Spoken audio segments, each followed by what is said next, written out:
and thank you so much for inviting me and for this festival. I am looking forward to have more interaction with you. I can see a lot of young people here because generally we have tendency to teach in class, and I was hoping that कि कुछ उस तरह का class होगा जिसमें मैं जाके बात करूँगा, लेकिन ये तो प्रॉपर फेस्टिवल है तो मैं थोड़ा सा ओपन रखूँगा. I will try to mix both Hindi and English, and I hope that should not be like no problem, like both should be fine. So topic दिया गया है, and also like this is not the title that I have given, Harmonies of Hate, but I think this is the best title one can think about. Like when you think about music, then you think about harmony, you think about like some kinds of peace, some kinds of like social gathering coming together and making some kinds of formation. But like we are having like some of the videos that I wanted to show you. I will just see that how much you can see, but again I think many of you must have seen some of the videos that is getting circulated. बहुत सारे इस तरह के videos हैं जो चल रहा है जहाँ पर कि बहुत ही नारे के लेवल पे एक इसको बोला जाता है हिंदुत्व पॉप नाम दिया गया है. So it is called Hindutva pop, जिसमें कि बहुत एकदम गालियों के लेवल पे गाने आ रहे हैं. So it's a very inciting lyrics, full of incitement, full of hatred for a community, and also it also comes through some kinds of nationalism. And when we think about Hindutva politics, then Hindutva politics को धर्म और nationalism से काट के नहीं देखा जा सकता है, दोनों को एक साथ जोड़कर देखने की ज़रूरत है. And that is where I would like to pitch my things. I wrote this piece in like in a scroll few years back, I think 2022, when there was a whole rise of this whole lyrics. Now there is a reason that it is getting थोड़ा सा कम हुआ है. अभी Hindutva pop का production थोड़ा सा कम हुआ है, लेकिन उस समय पूरे अपने हाइट पे था, राइज पे था. And we can also discuss that कि why it is getting down now and why that time it was coming as a kind of like force. तो उसी पे मैं बातचीत करना चाहूँगा. बातचीत करने के पहले दो तरह का है. एक है कि हम लोग म्यूजिक सुनते रहते हैं, साउंड सुनते रहते हैं, और कुछ ना कुछ हमारे पूरे इकोसिस्टम का एक पार्ट हो जाता है. So when we are talking about Hindutva pop, मुझे ये कहना है कि हिंदुत्वा पॉप पे जब मैं बात कर रहा हूँ, then I am not only talking about Hindutva pop, I am also talking about some kinds of like sound politics. हमारा साउंड पॉलिटिक्स कैसे हम सोचते हैं. कुछ साउंड पॉलिटिक्स हमें लगता है कि ये ऐसा ही होना चाहिए, और कुछ लगता है कि अजीबोगरीब हो गया है, मतलब बहुत ही ज़्यादा तेज़ी से बदल रहा है. So for example you will find lot of examples कि जैसे ही अजान गाया जाता है तो हिंदू कम्युनिटीज़ के बीच में, बहुत सारे कम्युनिटी के बीच में उनको लगता है कि पता नहीं क्या चल रहा है, कुछ सोशल डिसहार्मोनी आ गया है, मैंने हारमोनी हमारा चेंज हो रहा है, हारमोनी को हमारे रोका जा रहा है, हारमोनी को तोड़ा जा रहा है, उस तरह से सोचते हैं. लेकिन भक्ति भजन दिन रात बजते रहता है, दिन रात सड़क के किनारे, आपके कम्युनिटी में हर जगह गाने चलते रहते हैं. वो रिलीजियस गाने हो सकते हैं, वो भक्ति सॉन्ग्स हो सकते हैं, वो लगता है बहुत ही नॉर्मल है. तो एक तो मैं बात कर रहा हूँ कि जो एक हिंदुत्वा पॉप का जो जॉनरा है, जो एक नए तरह का पॉलिटिकल इंटरवेंशन कर रहा है म्यूजिक के लेवल पे, साउंड के लेवल पे, and therefore I am using the term sonic Hindutva. Sonic बोलते हैं जो साउंड से आता है. तो किस तरह से एक नए तरह का इकोसिस्टम बनाने की कोशिश की जा रही है जिसमें हिंदुत्वा पॉप का भी अपना कंट्रीब्यूशन है, जिसे हमें देखने की ज़रूरत है. उसी को लेकर मैं थोड़ा सा काम किया हूँ और जिसके बारे में मैं यहाँ बात करना चाह रहा हूँ. तो एक तो मैं बताया दो तरह का एग्जाम्पल दिया. एक दिया मैं एग्जाम्पल हिंदुत्वा पॉप का, जो कि एकदम specific kinds of music genre बना है जिसमें एक कम्युनिटी के प्रति हेट्रेड है, एक तरह का नफरत फैलाने की कोशिश है, और उसी तरह का पूरा लिरिक्स बन रहा है. दूसरा मैं बात कर रहा हूँ, जो दूसरा एग्जाम्पल दिया कि जब मैं भक्ति और इस तरह के रिलीजियस सॉन्ग अगर हिंदू कम्युनिटी से आ रहा है, जब हम सुनते हैं तो हमें लगता है कि ये बहुत ही नॉर्मल है, ये तो चलता ही रहता है, ये तो चलता रहता है. और जैसे ही कम्युनिटी के लोग सुनते हैं कि अजान हो रहा है, कुछ और भी चल रहा है, कुछ गाने बज रहे हैं, हो सकता है सूफी गाने भी बज रहे हों, तो उनका लगता है कि नहीं, हमारे लेवल पे कुछ तो दिक्कतें चल रही है. तो जब हम हारमोनीज ऑफ हेट्रेड की बात करते हैं तो मुझे लगता है कि दोनों चीज़ों को मिलाकर देखने की जरूरत है. One, that how Hindutva pop is contributing in creating a new kinds of ecosystem, जिसमें हम कुछ चीज़ों को बहुत ही नॉर्मल मान लिए और कुछ चीज़ें हमें लगता है कि ये नई चीज़ें हो रही है और जिसको रोकने की ज़रूरत है, और ये लार्जर जो मेजोरिटेरियन पॉलिटिक्स है उसका पार्ट भी है. तो पहले मैं एक वीडियो से शुरू करना चाहूँगा जो कि जिस तरह के गाने बजते हैं, अगर आप लोग को नहीं पता है तो सुन सकते हैं. ये गाने में बजाना चाहूँगा जिससे पता लगेगा कि हिंदुत्वा पॉप है क्या चीज़.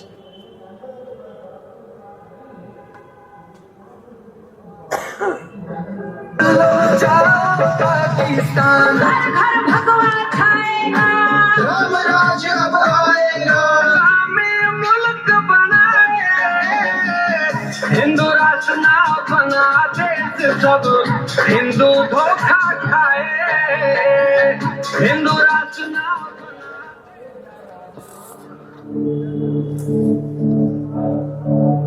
तो उसमें इस तरह की प्रेरणा जरूर है गाने में कि भाई ये दूसरे वर्ग के लोग सुधर जाएं, नहीं तो ऐसा नहीं है कि तुम जो चाहोगे वही होगा।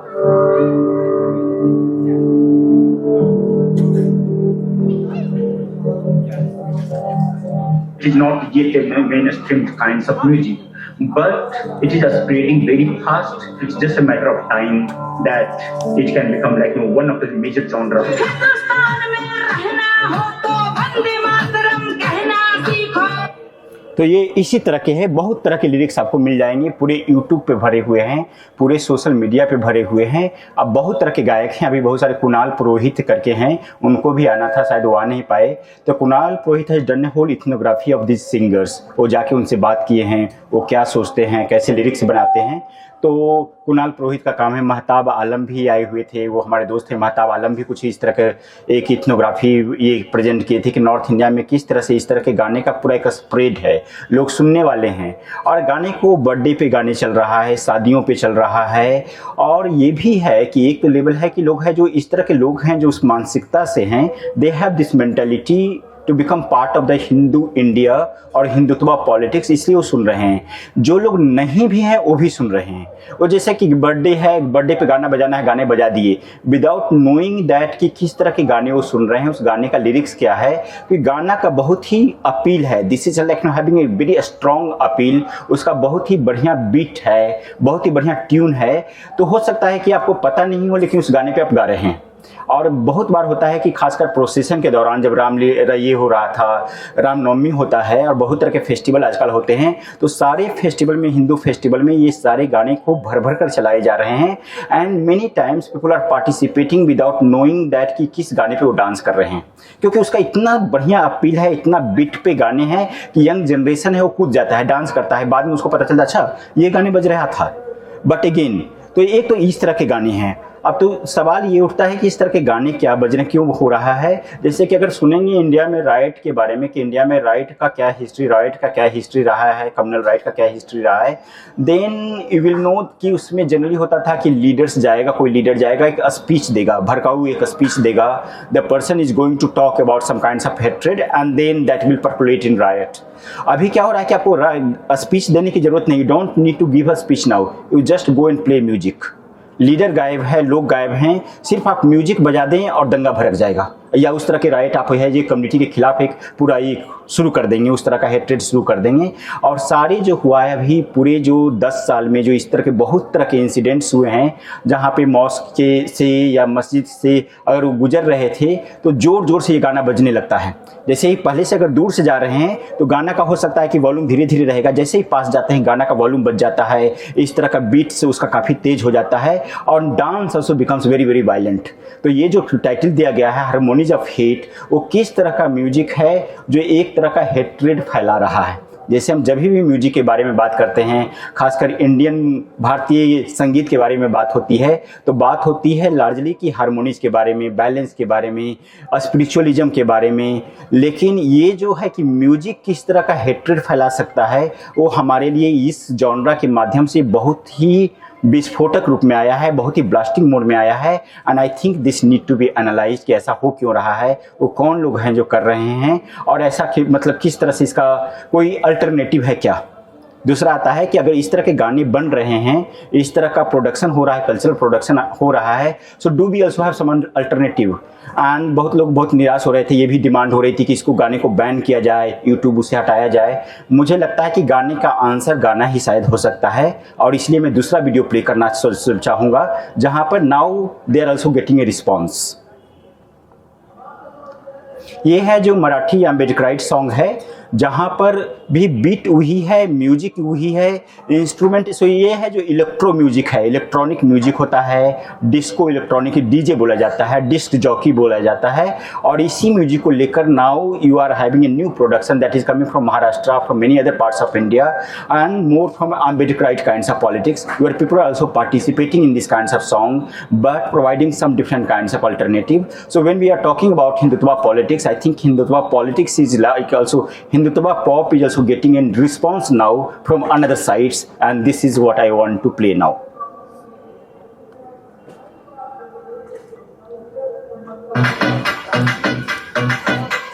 DJ Manav.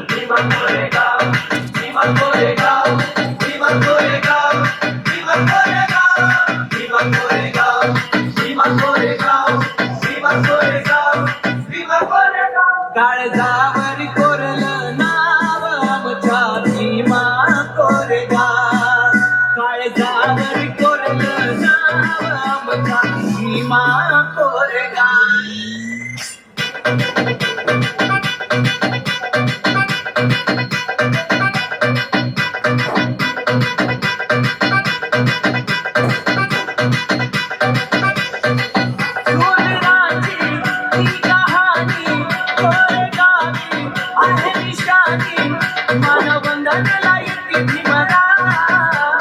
DJ, please. 500 लोकांनी 28,000 जणांना मारले.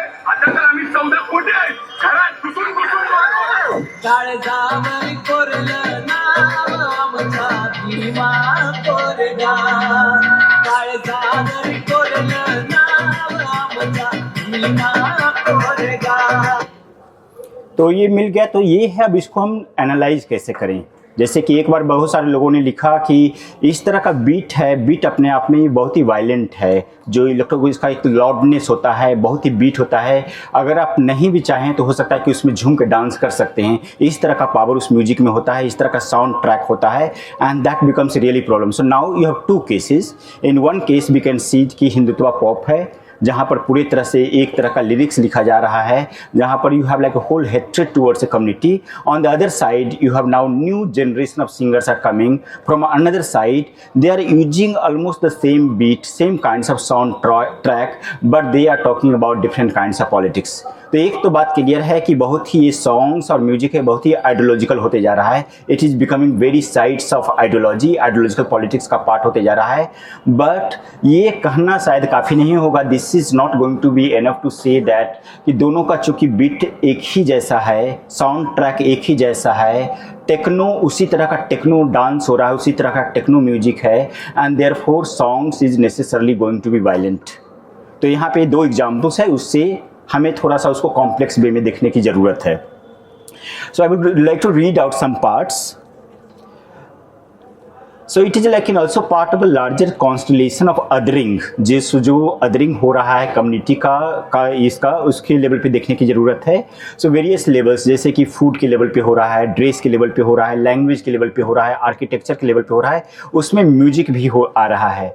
अब दिक्कत ये हो रहा है कि अगर अदरिंग तो बहुत लेवल पे हो रहा था, पहले भी हो रहा था, ड्रेस के लेवल पे हो रहा था, फॉर ये म्यूजिक के लेवल पे अदरिंग होता है तो उसका इम्प्लीकेशन क्या हो सकता है। जैसे जब मामला साउंड के लेवल पे पहुंच जाए, जब मामला खाने के लेवल पे पहुंच जाए, जब मामला ड्रेस के लेवल पे पहुंच जाए, तो मामला है कि ये है जो सारे कुछ है जो सेंसेस के लेवल पे जा रहा है, रूह के लेवल पे जा रहा है।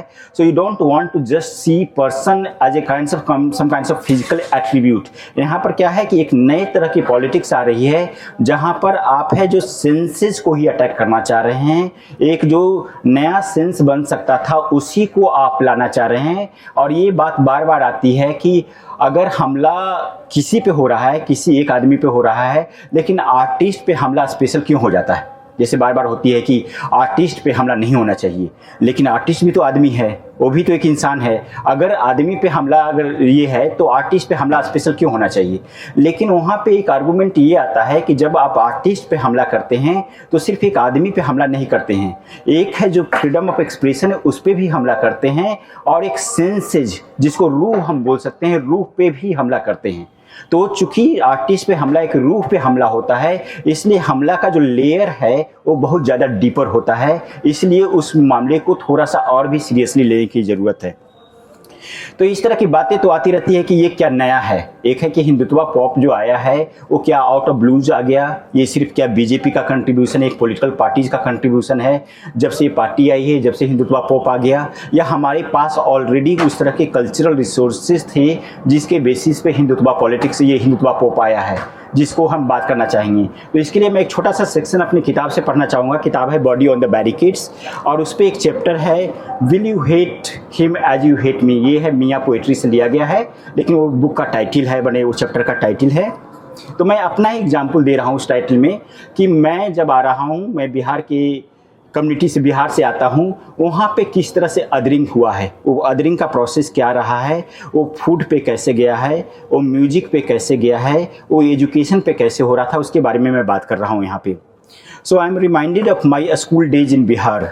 To mark our attendance in the classroom, we would say Bharat माता की जय in the place of saying present or absent। जब हमारे यहाँ अटेंडेंस बनाया जाता था तो अटेंडेंस ये नहीं होता था कि वर्तमान प्रेजेंट और नॉट प्रेजेंट, ये होता था जब हमारा रोल आता था रोल नंबर 1 तो भारत माता की जय, रोल नंबर 2 वंदे मातरम। ये 90s में चल रहा था जिसमें बीजेपी की सरकार नहीं थी।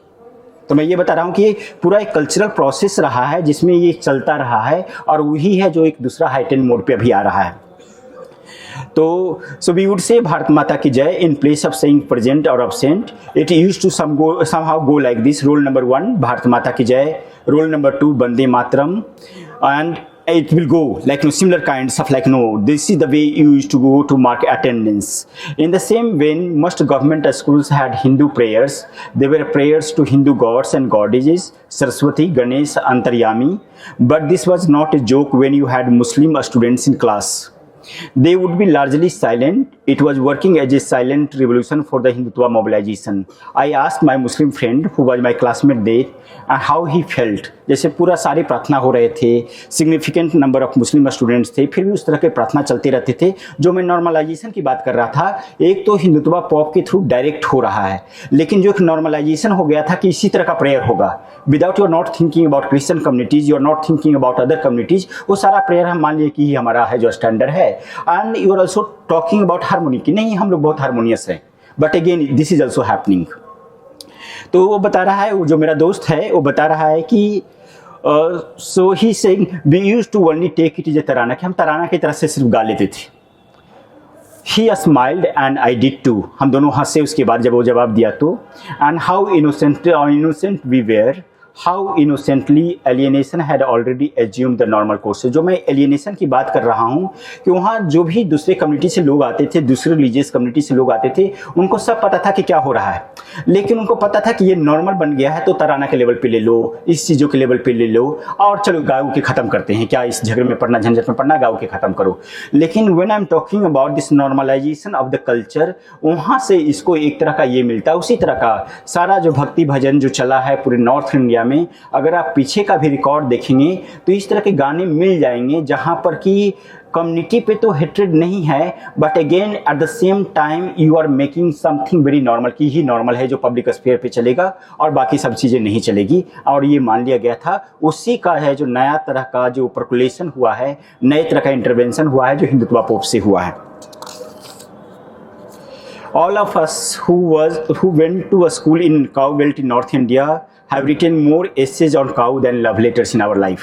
ये मैं लिख रहा हूँ अपनी किताब में कि जब भी जो भी नॉर्थ इंडिया में अगर स्कूल में गए हैं हम लोग, लेकिन बहुत सारे लोग नॉर्थ इंडिया से आते हैं, हमें याद है कि वो काऊ पे इतनी बार, एक गाय पे इतनी बार ऐसे लिखाया गया है, मुझे कम से कम चौथी, पाँचवीं, छठी क्लास तक याद है कि इतनी बार गाय पे ही लिख के हम लेख लिखना सीखें। तो लिखा जाता था गाय पे लिखे, सब कुछ लिखे, 4 पैर होते हैं, पूंछ होता है, सब कुछ होता है, मीट नहीं होता है। तो इस तरह से बाकी सब कुछ अगेन फिर से वही बातें होती थी कि किस तरह से। So we have written more essays on cow than our love letters in our life. Writing was an act of owning. Once you assume that cow is your mother, the one who eats becomes your enemy, and then that becomes a kind of like तो ये मैं बता रहा हूँ कि कुछ कुछ जो नॉर्मल जो चीज़ें कल्चर के थ्रू जो आई है, वो जिसको हम नॉर्मल मान रहे थे, उसी का एक तरह का कल्मिनेशन हो रहा है जो हिंदुत्व पॉलिटिक्स में हो रहा है और हिंदुत्व पॉप में हो रहा है, जो हम गाने सुन रहे हैं। तो उसी को मैं कह रहा हूँ कि ये है जो थोड़ा सा लिंक बना के देखने की ज़रूरत है। ये सिर्फ मान लेना कि ये सभी सारी चीज़ें आज हुई है और आज ही आई है, I think that would be not justified and that would be not enough to make that kinds of argument.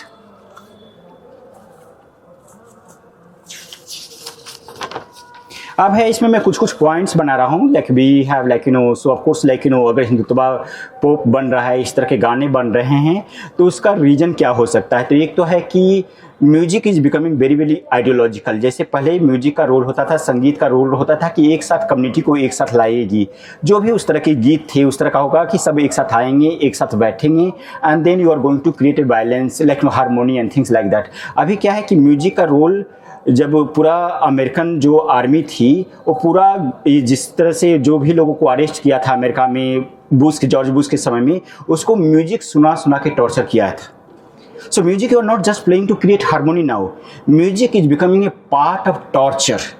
तो उसको पूरा वॉल्यूम में म्यूजिक बजाकर प्रिजनर्स को टॉर्चर किया जाता था, and that is also becoming part of the American army system. मुझे नहीं पता कि इंडिया में किस लेवल पे वो होता है, लेकिन बहुत तरह के जो आर्मी सिस्टम्स है दुनिया में, वो लोगों को पनिश करने के लिए बहुत ही लाउड लेवल पे इस तरह की म्यूजिक बजाती है और पनिश करती है। And therefore this whole idealisation की म्यूजिक को एक ही रूप में देखा जा सकता है, म्यूजिक है जो फ्रीडम है, म्यूजिक है जो गॉड है, म्यूजिक है ये है, वो शायद अब सही नहीं है। म्यूजिक के थ्रू आपको टॉर्चर भी, लोगों को टॉर्चर भी किया जा रहा है, and we have evidence now. दूसरा है कि ये जो पूरा जो इस पे ये भी बात आती है कि बहुत बार हम जब बात करते हैं हारमोनी की बात करते हैं, तो जिसका मैं नॉर्मल कोर्स की बात किया उसमें ऑलरेडी एज्यूम्ड हो चुका है। जैसे भक्ति को आप मान के चल रहे हैं कि इंडियन कल्चर का पार्ट है, लेकिन बाकी सारी जो लैंग्वेज में जो गाने बज रहे हैं उसको मान के चल रहे हैं कि आउटसाइडर्स हैं, तो वो भी उसका एक नॉर्मलाइजेशन का पार्ट हुआ है, जिसके बारे में हम बात कर सकते हैं। और मुझे लगता है कि बहुत सारे सवाल भी आपके मन में होंगे जिसके बारे में भी हम बात करना चाहेंगे। दूसरा है कि टेक्निकल मामला था। जैसे मैंने 2 गाने प्ले किए, दोनों गाने पे बताया कि दोनों गाने में अगर लिरिक्स को हटा दिया जाए तो बहुत ज़्यादा अंतर नहीं है। वही टेक्नो म्यूजिक है, वही ट्रांस म्यूजिक है एक लेवल पे, जो आपको एकदम ट्रांस के लेवल पे लेके चला जाता है, जिसमें बॉडी बिकम्स द सेंटर। ये आपको नहीं समझ में आता है कि कंपोजिशन किसने क्या है। So not necessary you are going to talk about composition now. A R. Rahman जैसे कि कंपोजिशन कैसा कर रहे हैं, बाकी लोग कंपोजिशन कैसा कर रहे हैं, बॉडी बिकम्स द सेंटर।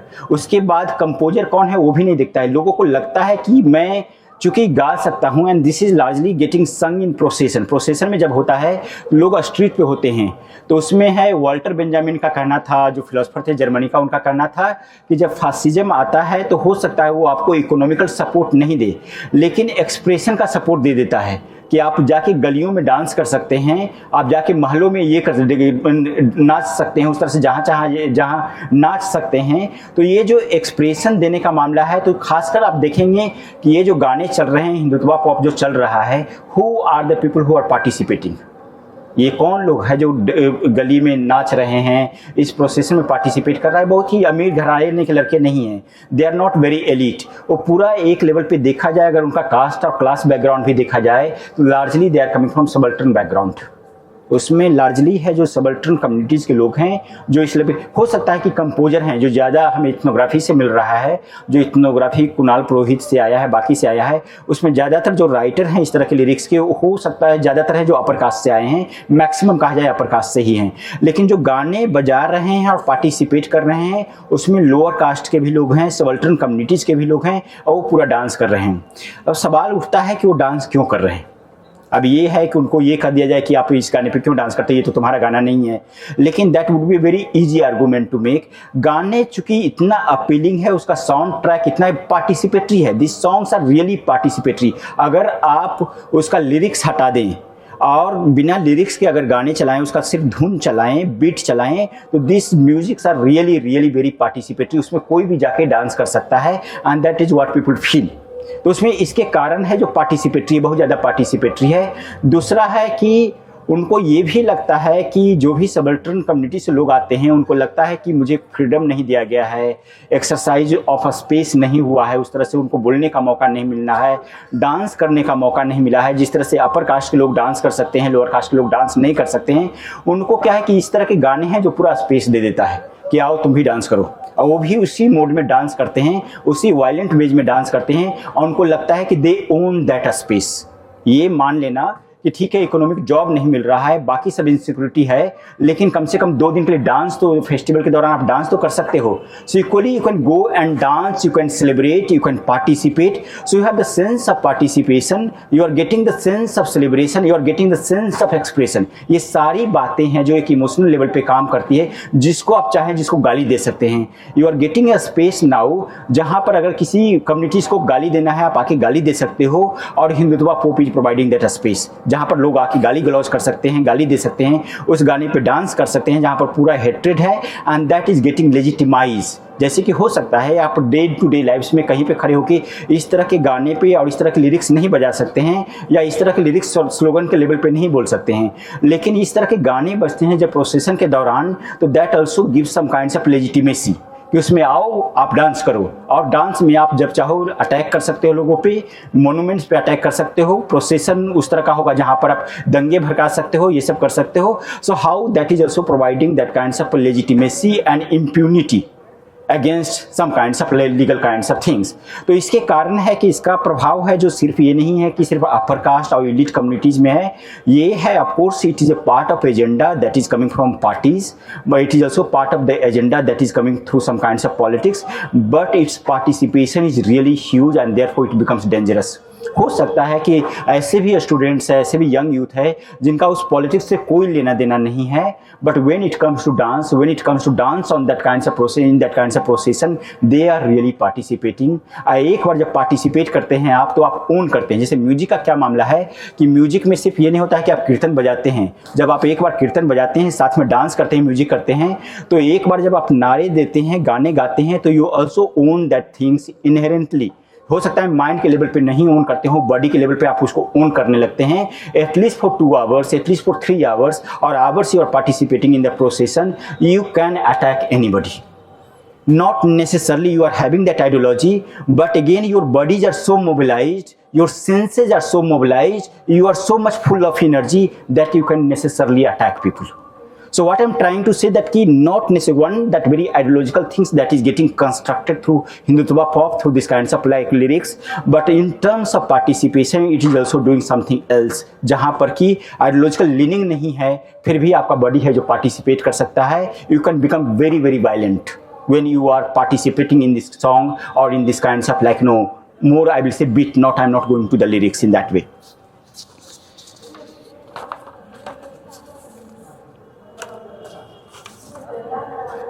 दूसरा है कि फाइनली मैं एक जो स्कॉलर हैं वो बता रहे हैं, बात कर रहे हैं कि इस तरह के टेक्निक ये क्या है।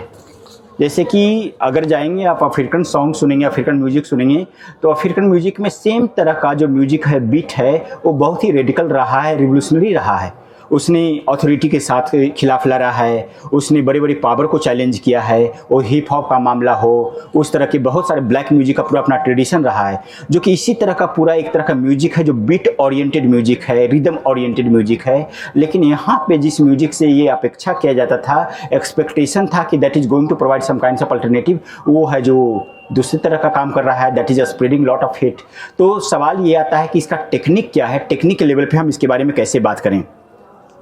तो इसको बोलते हैं एक स्कॉलर हैं बेन नील, वो बताते हैं इसको रेव सेंसिबिलिटी। उसमें क्या होता है कि artist is not the centre of attention. अब आर्टिस्ट को, आपको हिंदुत्वा पॉप में आर्टिस्ट का कोई मतलब नहीं है। हिंदुत्वा पॉप में artist is not the centre, only the channel. वो चैनलाइज करने वाला एक आदमी है, जो कि डीजे हो सकता है। जैसे डीजे म्यूजिक जो भी सुनते हैं उनको पता है कि कैसे लोगों को चैनलाइज करना है, कैसे लोगों को एक साथ लाना है। तो लूप बनाना, उसको बोलते हैं कि लूप बनाना होता है, आप एक दूसरे से कनेक्ट करते हैं। तो ये मामला नहीं है कि किसने कंपोज किया है, उसका लिरिक्स क्या है, ये इस तरह का आप लूप बनाते हैं, लूप बनाकर लोगों को एक साथ चैनलाइज कर देते हैं to that violent level, to that extreme level where they can participate in the riot, where they can participate in this kinds of violent act. तो वो बता रहे हैं कि ये ट्रूली बिकम्स परफॉर्मेंस। वो बता रहे हैं कि ये है जो मामला है जो आर्टिस्ट से निकल चुका है। जैसे हो सकता है कि बीट ही चला रहा है, उस तरह का बहुत ही वायलेंट लिरिक्स भी नहीं है, लेकिन वो एनर्जी का लेवल इतना ज़्यादा है, सेंसेज आपको इस लेवल पे चला गया है कि you can like participate in that kinds of act. तो उसमें है कि आर्टिस्ट का रोल एक लेवल पे ख़त्म है, लीडर का रोल ख़त्म है, स्पीच का रोल ख़त्म है। यहाँ पर क्या काम कर रहा है, एक म्यूजिक है जो ऐसे तरह के इस लेवल पे टेक्निकल लेवल पे काम कर रहा है जिस पे आप नॉट नेसेसरली कोई लीडर आएगा और दंगा भड़काएगा। आप है जो म्यूजिक का बीट बजेगा और दंगा हो सकता है, और like know that kinds of attack can happen and attack can be get very mobilise through the body and senses. तो मैं चाहूँगा कि मैं यहीं पे रोकूँ, मैं सवाल ज़्यादा लेना चाहूँगा and I hope I was able to provide you a kinds of like glimpse of the what is happening in terms of Hindutva pop के लेवल पे क्या हो रहा है और इस म्यूजिक को हम कैसे कैसे देख सकते हैं। एक है कि डेफिनेटली आइडियोलॉजी का एक पार्ट है, आइडियोलॉजिकल पार्ट है, लेकिन सवाल ये भी है कि इसको सेंसेस के थ्रू कैसे देखें, एनर्जी के लेवल पे कैसे देखें, और किस तरह से है जो अभी अटैक का जो मामला है जो सिर्फ है जो स्पीच के लेवल पे नहीं होकर म्यूजिक के लेवल पे भी जा रहा है, जहाँ पर सेंसेज और रूह है जो अपने आप में इम्प्लीकेटेड है। Thank you so much.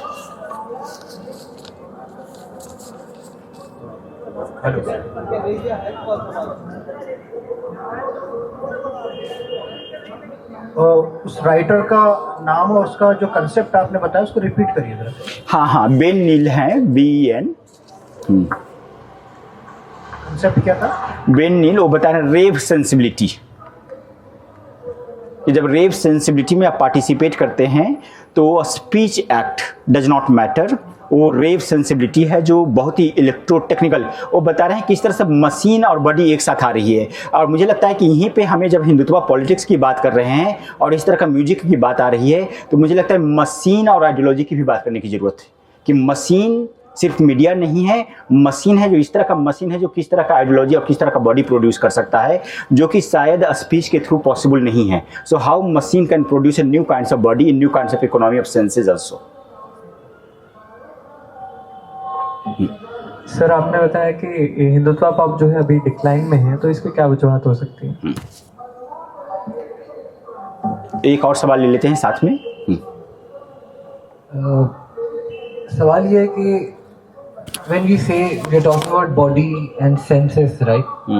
So are we also saying, or does that allude to say that there is no agency of these attackers and mob who are doing it? Okay. So it's not like if you see a set of other people who are going to be there in that situation and they're dancing to the same song, will it be the same effect? Because if we are removing the agency of who is present, अगर वहाँ पे कोई और community है या फिर वहाँ पे कोई और है उस जगह पे जो इस तरीके की म्यूजिक सुन रहा है, so how important is for the actors to identify with that music?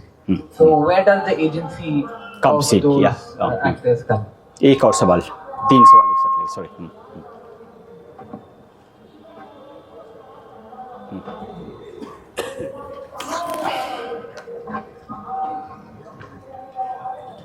आपने जो बताया कि आर्टिस्ट माने नहीं रखते, अभी रिसेंट ओथ सेरेमनी हुआ था महाराष्ट्र सीएम का, तो उस टाइम भी कुछ ऐसे ही गाने बज रहे थे। वहाँ पे इंडिया के टॉप के जो 3 स्टार्स है वो बैठे हुए थे। तो इसको रोकने का मेरे नज़र में एक तरीका ये है कि आर्टिस्ट खुद आगे बढ़कर उसको बाइकाट करना चाहिए। जब टॉप लेवल का आर्टिस्ट ही नहीं बढ़ेगा तो नॉर्मल आदमी के बस में तो है नहीं। तो अगर हम उसके जैसा आप बताए जो अपोजिट में वही धुन पे दूसरे लोग जो बना रहे वो डॉक्टर अंबेडकर के दलित तबके से आते, तो पुलिस वाले नॉर्मल तौर पे उनके खिलाफ कोई केसेस बुक नहीं करते क्योंकि वो दलित है। वही अगर कोई मुस्लिम आगे बढ़कर उसी धुन पे कुछ लिरिक्स बनाता है तो केसेस बुक होते हैं। तो हमें इंडिया के अंदर रहते हुए विद सेफ्टी कैसे उसको रोकना चाहिए ये बताइए। ठीक है, तो पहला हम शुरू करते हैं पहला सवाल से। पहला सवाल था कि उसका डिक्लाइन क्यों हुआ है। तो ये है डिक्लाइन ये हुआ है कि जो मैं बताया कि उसका जो बैकग्राउंड होता है, जैसे जो भी कंपोज कर रहा है इस तरह के, जैसे नॉर्थ इंडिया में अगर खासकर अगर साइट देखें जो पूरा हरियाणा से यूपी बिहार का जो बेल्ट है तो उसमें देखें बहुत ही यूट्यूब के थ्रू है जो म्यूजिक का सर्कुलेशन काफ़ी ज़्यादा होता है and that becomes informal infrastructure through like people are also earning some money. Artist को पैसा भी उसी के थ्रू आता है। उसमें क्या है कि खासकर जो हुआ है जो पिछले जो इलेक्शन हुआ था लोग है, मैं बताया कि उसका जो कंज्यूमर्स लार्जली है जो एक सबल्टर्न कम्युनिटीज़ है, एक बड़ा जो उसका सबल्टर्न कम्युनिटीज़ है, लोअर कास्ट तबका है जो उसका बड़ा कंज्यूमर है, तो वो है जो डिस्टेंटेड हो रहा था। इफ़ दे आर गेटिंग डिसचैंटेड, तो जो लोग जो खासकर जो वल्गर गाने गा रहे थे उनको ज़्यादा अपील मिल रहा था। जैसे कि एक समय ये भी आया है जब like Hindutva pop was becoming too much sensational, कि जो वल्गर गाने उसको भी क्रॉस कर रहा था। लेकिन उसके बाद हम देखते हैं कि डिक्लाइन इसलिए हो रहा है कि खासकर जो पॉलिटिक्स है, जो जिस तरह के नारे चल रहे थे, जिस तरह के पॉलिसी का प्रोग्राम चल रहा था, उसमें दे वर फीलिंग डिसचैंटेड। उसके बाद है जो इस तरह का डिक्लाइन मेरे अनुसार से हुआ है, और उसमें डिक्लाइन अभी दिख भी रहा है, यूट्यूब वगैरह पे भी दिख रहा है। So that could be perhaps the reason that because your जो मेन जो कंज्यूमर आपका है वो है जो बहुत ज़्यादा इंटरेस्टेड नहीं है, वो साथ नहीं दे रहा है, उस तरह के गाने पे डांस करने के लिए भी शायद तैयार नहीं है, तो वो है that could be the perhaps the reason that की it has come under decline. दूसरा जो आपका सवाल था बहुत ही interesting and complex like no questions you have कि about like no agency of the person who is participating.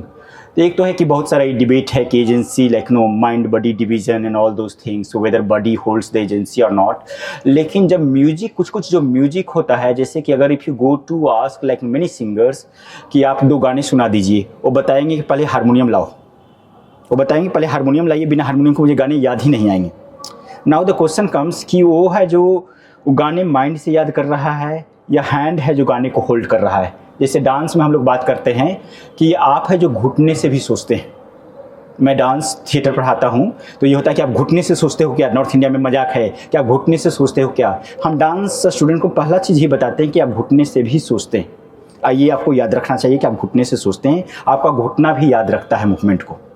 तो मैं कह रहा हूँ कि जब आप एजेंसी की बात कर रहे हैं तो 2 तरह की बातें हो सकती है। एक तो है कि बहुत ही कॉन्शियस एजेंसी है, जो मैं दूसरा गाना सुनाया वहाँ पर एक कॉन्शियस प्रोडक्शन हो रहा है, जहाँ पर लोग उस तरह के लिरिक्स लिख रहे हैं, पार्टिसिपेशन है, एक पॉलिटिकल पार्टिसिपेशन है, वहाँ पे बहुत ही दूसरी तरह का क्राउड भी है जो पार्टिसिपेशन है।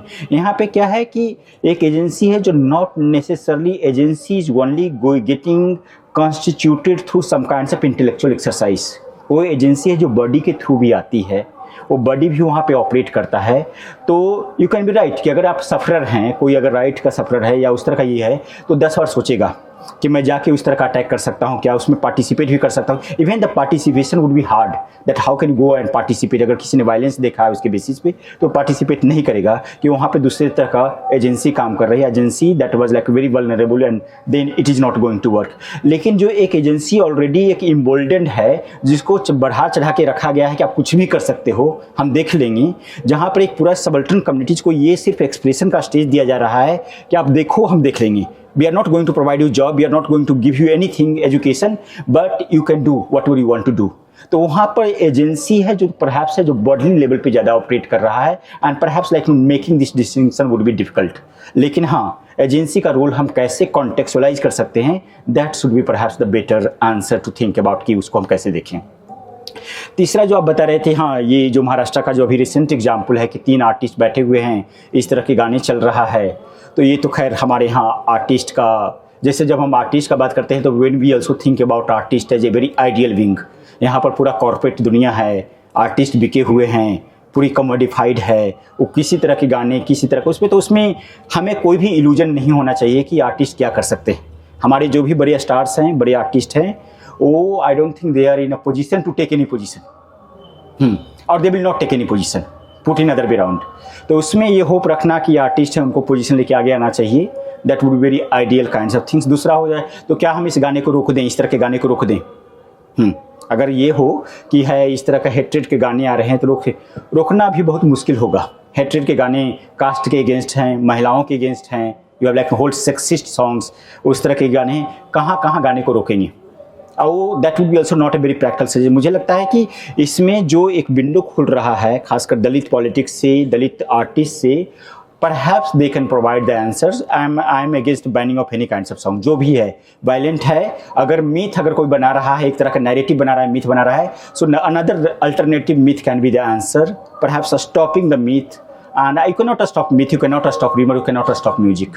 आई थिंक ये थोड़ा सा डिफिकल्ट काम भी है, and even it is not practical. तो उसमें एक तो आर्टिस्ट से हम आशा नहीं रखें ज़्यादा, और दूसरा ये है कि एक लेवल पे उनसे बातचीत की जा सकती है, एक लेवल पे उनको पॉलिटिसाइज किया जा सकता है, और उसे ये सब किया जा सकता है, and there is a possibility to do that if you are thinking in terms of activism. और दूसरा जो आपका सवाल था कि ये ठीक है कि दलित अगर आर्टिस्ट हैं तो इस तरह के गाने गा जा सकते हैं, you are right, quite right कि अगर वो दलित हैं तो उनके लिए एक स्पेस है, अगर इस कम्युनिटी से हैं, आदिवासी कम्युनिटी से, फिर भी गा सकते हैं, अगर आप मुस्लिम कम्युनिटी से आते हैं तो आप नहीं गा सकते हैं आपके समय में। तो वो गाने हैं जो ये गाने अगर देखेंगे भोजपुरी में भी, भोजपुरी में काफ़ी, मैं भोजपुरी म्यूजिक पे भी थोड़ा काम करता हूँ, तो हर एक तरह के गाने चलते हैं कास्ट के लेवल पे। एक कास्ट है जो दूसरी कास्ट के खिलाफ गाली दे रहा है, ये कर रहा है, but you will hardly find कि कोई मुस्लिम सिंगर आ रहा है जो किसी कम्युनिटी को ये कर रहा है, क्योंकि उनको पता है कि हम ऐसा नहीं कर सकते। तो ये इसका एक लिमिटेशन है, आई विल एक्सेप्ट दैट कि there is a limitation, and then there is also possibility that maybe you try to do some other kinds of song. Perhaps this is not the genre that is going to mobilize this kinds of senses, of this kinds of energy, very violent energy, or that kind of heightened mode of energy, perhaps is not going to work, at least in the present context. तो उसके लिए आपका नया strategy क्या हो सकता है, आप किस तरह से म्यूजिक प्रोड्यूस करें जो that is also going to be participatory, but not the way they are trying to make a participatory music against like no other communities. तो उसके लिए मुझे लगता है कि नए तरह से सोचने की ज़रूरत है, and you are right, I would agree with you that कि is not going to work for minority communities. Sir एक सवाल इधर, जब हम हिंदुत्व पॉप या फिर हिंदुत्व म्यूजिक की बात करते हैं तो I just want to know क्या पुराने जो म्यूजिक के तरीके थे या फिर पुराने जो प्रोसेशनल तरीके थे, खासकर मतलब जैसा कॉलोनियल स्टेट के अंदर शबनम तेजानी और ये सब लोग लिखते हैं कि प्रोसेशंस निकलते थे, और प्रोसेशंस मतलब गणेश प्रोसेशंस खासकर were kind of choreographed for violence and to play music faster and drums faster, and these were played under the garb of right to religion, कि ये ड्रम बजाना इज एसेंशियली हिंदू और essentially an Indian thing, and the colonial state has no right to intervene in this. तो procession के दौरान ये music बजाना और फिर हेटफुल लिरिक्स आना, वंदे मातरम का बंकिम चट्टोपाध्याय का खुद लिखना, comes from the same tradition. So what do you think is very different with this Hindutva pop apart from the online spectrum? इसके अलावा मतलब ये subject में और ये फिर processional use of this music, how is it different from these older forms? And is it only processional kind of music or are there any non-processional ways to it? Individually जब इंसान सुन रहा है या फिर non-processional ways क्या है ऐसे music के इस्तेमाल में? और दूसरी चीज ये है कि अगर ये प्रोसेशनल है तो फिर how is the role of state in this? जब मतलब जब प्री कॉलोनियल टाइम्स में it was to kind of push away the censorship of the state, they said that this was a religious thing. So how is that shifting when it comes when there is a state like India and which now takes a kind of very saffron turn to itself? So how is this acting out within processional and non-processional settings? एक और सवाल ले लेते हैं and then I think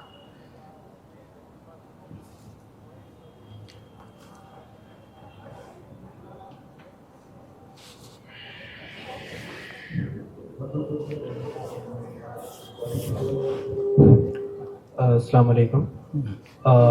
When we see music in Hindutva's context, we also know that it is having a background.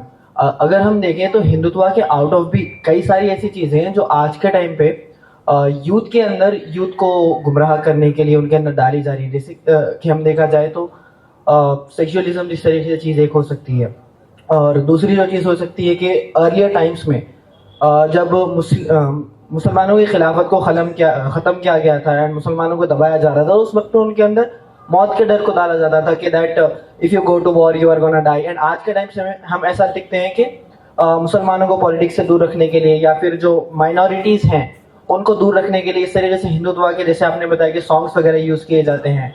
And उसके अलावा जो छोटी छोटी चीज़ें होती है, जैसा कि सोशल मीडिया हमारा ट्रैक किया जाता है, हमारा सारा का सारा डेटा एक हब पर जाता है, वहाँ से आपके लिए एक चीज़ आती है, आपका कंटेंट जो है उस तरीके से सजेस्ट किया जाता है।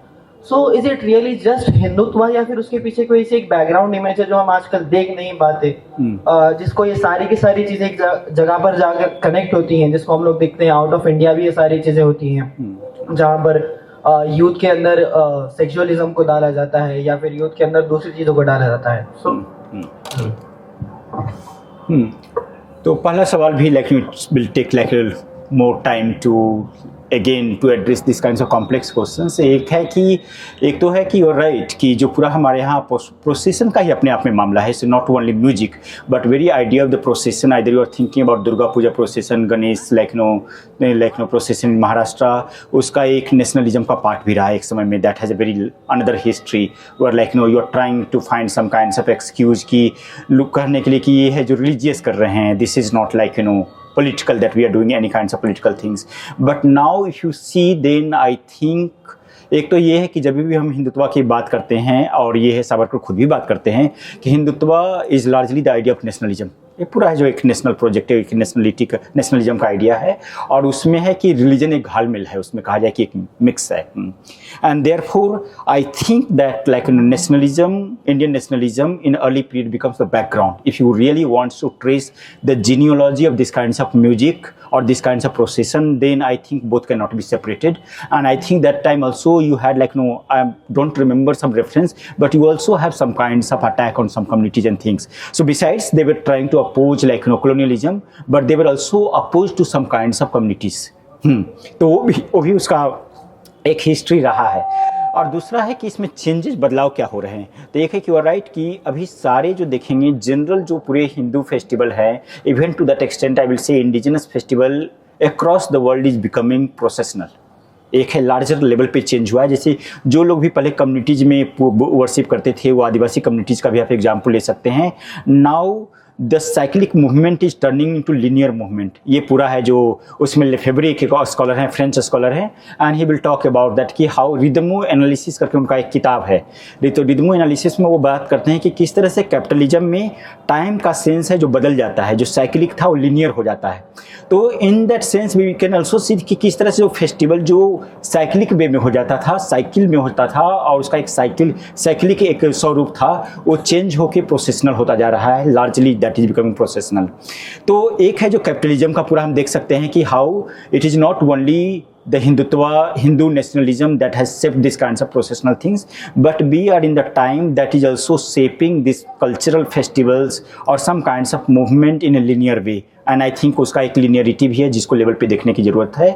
And yeah, and so to disconnect one that there is a connection if you are trying to trace the genealogy of hate or genealogy of some kinds of opposition to something, and then that was the center of whole idea about organizing these kinds of procession.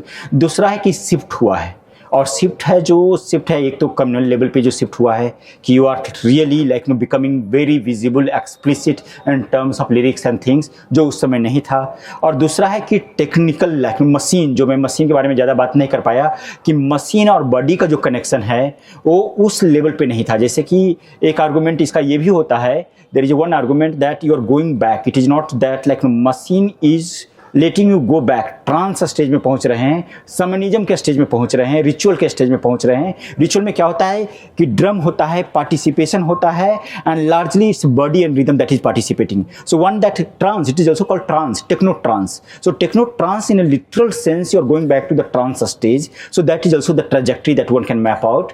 But I think ये जो अभी जो हुआ है machine body nationalism का सब कुछ जो मिक्स है, नया मिक्स है, I think this mix is new and mix is more proliferating in that sense. बहुत ज़्यादा मिक्स हो गया है, जो परहैप्स उसका जो लाउडनेस था उस लेवल पे नहीं था। Of course drum was there, things were there, but I think whole soundscape has changed, the sonic politics has changed, and with the kinds of regime and with the kinds of politics, I think it is getting more, but I think it needs more kinds of thorough kinds of answer for your kinds of question.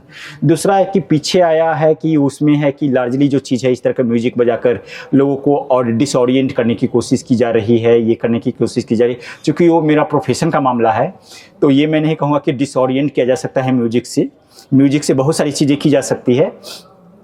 And I think we cannot say that it is largely about, even if you think about Palestinian struggles, so largely poets, rapper है, जो wrapper है वहाँ पे जो इतने बढ़िया wrapper हैं, and they are bringing the issues in the center through their rap, through their poetry, and poetry, rap, music, I think that is also doing the different kinds of politics. So I don't think that we can just say yes and no with the music, that this music can necessarily disorient politics. Music can also orient more radical politics, more decolonial politics. तो मुझे लगता है कि उसको उस level पे देखने की ज़रूरत है। तो होप कुछ सेंस मिला। मैं ऐसे ही एक बैकग्राउंड देने की कोशिश कर रहा था। दूसरा है कि मुझे पता नहीं है कि आप लोग कहाँ से, क्या बैकग्राउंड है आप लोग का। एक बार होता है कि हमें क्लास में पता चल जाता है, चाहे पता चल जाता है कि आप कहाँ क्या बैकग्राउंड है, तो फिर हम उस अनुसार से थोड़ा सा कनेक्शन बनाने की कोशिश करते हैं। But hope despite of my own difficulties I was able to provide some kinds of connections and reflections. Thank you so much.